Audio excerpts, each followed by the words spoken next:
إن الحمد لله نحمده ونستعينه ونستغفره ونعوذ بالله من شرور أنفسنا ومن سيئات أعمالنا من يهده الله فلا مضل له ومن يضلله فلا هادي له أشهد أن لا إله إلا الله وحده لا شريك له وأشهد أن محمدا عبده ورسوله وصفيه وخليله وخيرته من خلقه وأمينه على وحيه صلوات الله وسلامه عليه وعلى آله الطيبين وأصحابه غر الميامين وسلم تسليما كثيرا يا أيها الذين آمنوا اتقوا الله حق تقاته ولا تموتن إلا وأنتم مسلمون يا أيها الناس اتقوا ربكم الذي خلقكم من نفس واحدة وخلق منها زوجها وبث منهما رجالا كثيرا ونساء واتقوا الله الذي تساءلون به والأرحام إن الله كان عليكم رقيبا يا أيها الذين آمنوا اتقوا الله وقولوا قولا سديدا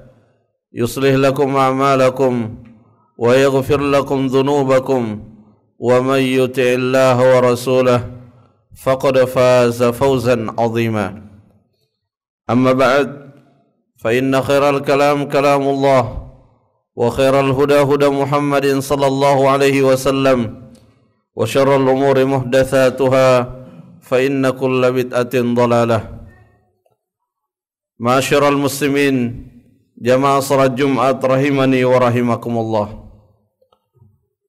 Merupakan perkara yang kita ketahui bersama bahwa syaitan teramat sangat gigih untuk mencelakai manusia.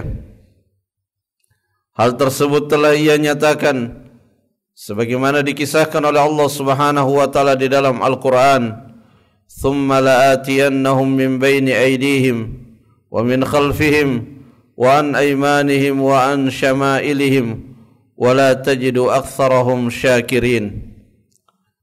Sungguh benar-benar aku akan mendatangi anak cucu Adam dari arah depan mereka, dari arah belakang, dari samping kanan dan kiri mereka, agar engkau tidak mendapati mereka sebagai hamba-hambamu yang bersyukur. Itulah sebabnya di beberapa ayat dan secara berulang Allah Subhanahu wa taala mengingatkan kita semua bahwa syaitan itu adalah musuh kita yang sangat nyata. Ma'asyiral muslimin, jamaah salat Jumat rahimani wa rahimakumullah. Di antara bentuk langkah konkret yang ditempuh oleh syaitan dalam untuk mencelakai manusia, yaitu dengan mengganggu kita saat kita melaksanakan ibadah salat. Ketika kita melaksanakan ibadah salat, maka kita sangat merasakan betapa berat dan dahsyatnya gangguan tersebut, di mana seringkali salat yang kita kerjakan, apa yang kita baca di dalamnya tidak terkoneksi dengan apa yang sedang ada di dalam pikiran kita.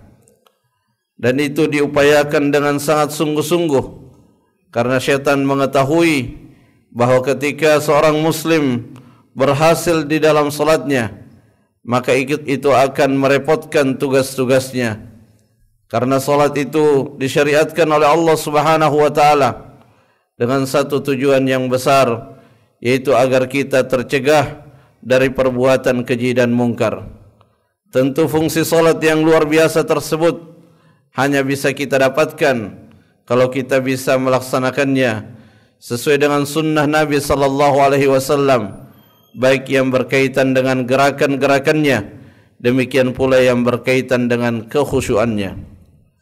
Ma'asyiral muslimin, jamaah salat Jumat rahimani wa rahimakumullah.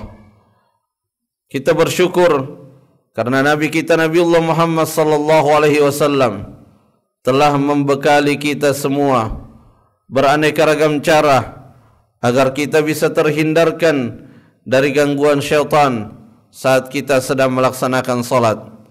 baik saat kita salat wajib ataupun salat sunnah, saat kita salat sendirian ataupun salat berjamaah. Ada beberapa arahan-arahan yang telah disampaikan oleh Nabi sallallahu alaihi wasallam agar kita bisa menjaga diri dari gangguan syaitan. Di antaranya disebutkan oleh Nabi sallallahu alaihi wasallam di dalam hadisnya yang diriwayatkan oleh Imam Ahmad, Abu Daud dan An-Nasa'i, "Idza shalla ahadukum ila sutratin falyadnu minha, la taqta'u syaitanu alaihi salatah." Jika kalian salat, jika salah seorang di antara kalian salat menghadap ke sutra, maka hendaklah mendekat kepadanya. Jangan sampai syaitan memutus salat kalian. Dijelaskan oleh para ulama bahwa kata-kata memutus itu di antara maknanya adalah mengganggu ibadah salat yang sedang kita kerjakan.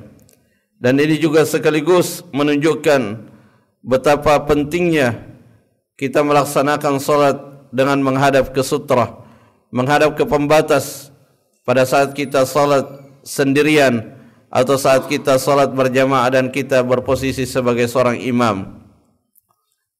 Adanya sutra itu bisa menjadi faktor kita terhindar dari gangguan syaitan, dan itulah yang disebutkan oleh Al-Hafidh Ibnu Hajar rahimahullah ketika menjelaskan hadis ini. Beliau mengatakan, "Ustufida min hadzal hadis anna sutrata tamna'u istila' asy-syaitan 'alal musalli wa tamakkunahu min qalbihi bil waswasah." Hadis ini dipetik darinya satu faidah bahwa fungsi sutrah atau faidah daripada sutrah itu mencegah syaitan menguasai diri kita dan mengganggu kita saat kita sedang melaksanakan salat. Kemudian cara yang kedua yang juga diajarkan oleh Nabi sallallahu alaihi wasallam, dan ini terkhusus saat kita melaksanakan salat secara berjamaah, yaitu kita merapatkan dan meratakan saf-saf kita. Nabi sallallahu alaihi wasallam pernah menyampaikan di dalam hadis yang diriwayatkan oleh Abu Daud dan An-Nasa'i berkaitan dengan saf yang renggang. Beliau mengatakan, "Fawalladzi nafsi biyadihi," dan demi jiwaku yang ada di tangannya, "inni la ara syaitan yadkhulu min khilali as-saf ka'annaha al-hadaf." Sungguh benar-benar aku melihat syaitan itu masuk ke sela-sela saf seperti kambing kecil berwarna hitam. Kita bisa bayangkan bagaimana keadaan salat kita ketika saf kita renggang, yang berakibat syaitan dengan mudah berada di sekitar kita. Tentu akan sangat kesulitan bagi kita untuk meraih kekhusyuan di dalam salat, yang akan berdampak kita tidak mendapatkan fungsi daripada salat, yaitu mencegah dari perbuatan keji dan mungkar. Kemudian cara yang lain yang juga diajarkan oleh Nabi sallallahu alaihi wasallam, sebagaimana yang pernah ditanyakan oleh sahabat Uthman bin Abil As radhiyallahu an. Ia bertanya kepada Nabi sallallahu alaihi wasallam terkait dengan kondisi salatnya yang seringkali terganggu, seringkali ada penghalang antara apa yang ia baca dengan apa yang ia pikirkan. Maka Nabi sallallahu alaihi wasallam menyampaikan kepadanya, "Dzaka syaitan yuqalu laha khinsab atau khansab." Itu adalah syaitan yang menjadikan bacaanmu dan pikiranmu tidak terkoneksi. Itu karena ulah daripada syaitan yang bernama khinsab. Dan ini adalah peringatan dari Nabi sallallahu alaihi wasallam bahwa ketika kita sedang salat, ada syaitan yang secara khusus tugasnya hanya mengganggu kita di saat kita sedang salat. Maka Nabi sallallahu alaihi wasallam mengingatkan, "Fa idza ahsastahu," jika engkau merasakan gangguannya tersebut, "fata'awwad billahi minhu," maka hendaklah engkau meminta perlindungan kepada Allah Subhanahu wa taala. "Wadful ala yasarika thalathan," dan meludahlah ke sebelah kirimu tanpa mengeluarkan air ludah sebanyak 3 kali. Dan arahan tersebut dipraktikkan oleh Uthman bin Abil As, dan beliau merasakan melalui perkataannya, "Fa'adhaballahu anni," dan sungguh Allah Subhanahu wa taala telah menghilangkan gangguan tersebut. Cara yang lain yang juga diajarkan oleh Nabi sallallahu alaihi wasallam, yaitu kita beristi'adzah sebelum kita membaca suratul Fatihah, meminta perlindungan kepada Allah Subhanahu wa taala. Dan itulah arahan-arahan yang diajarkan oleh Nabi sallallahu alaihi wasallam ketika kita ingin mendapatkan salat yang khusyuk, salat yang sesuai dengan sunnah Nabi sallallahu alaihi wasallam dalam arti yang menyeluruh, tidak hanya pada gerakannya tetapi juga pada kekhusyuannya. Ketika kita bisa memadukan antara kesesuaian dengan sunnah pada gerakan salat kita dan juga kekhusyuannya yang sesuai dengan sunnah, maka insyaallah fungsi daripada salat akan kita dapatkan, dan salat yang kita laksanakan akan memberikan pengaruh pada akhlak kita, pada perbuatan dan amalan-amalan kita secara keseharian. Kita akan terjauhkan dari perbuatan keji dan mungkar. Barakallahu li wa lakum fil Qur'anil azim. Aqulu qawli hadha wa astaghfirullah li wa lakum.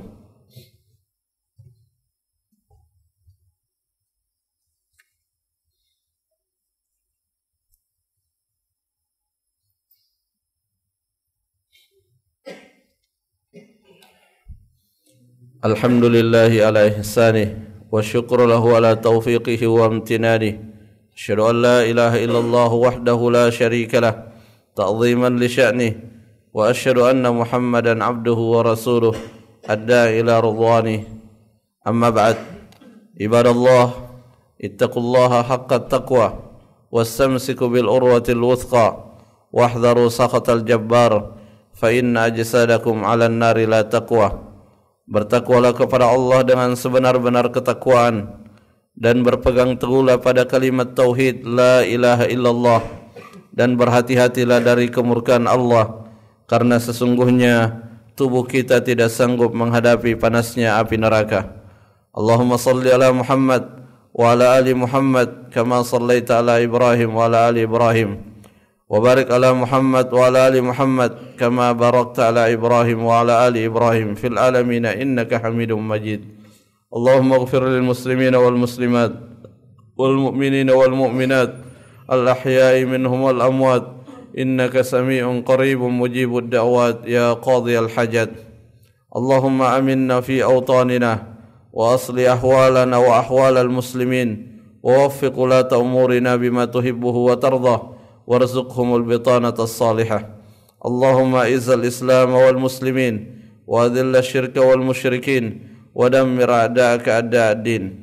Allahumma ansur ikhwanana al-mazlumin al-mustadafin fi kulli zamanin wa makan. Allahumma inna na'udzubika min an nusyrika bika syai'an na'lamuhu wa nastaghfiruka lima la na'lam. Rabbana atina fid dunya hasanah wa fil akhirati hasanah wa qina adzaban nar. Wa sallallahu ala nabiyyina Muhammadin wa ala alihi wa sahbihi wa sallim. Subhana rabbika rabbil izzati amma yasifun wa salamun alal mursalin walhamdulillahi rabbil alamin.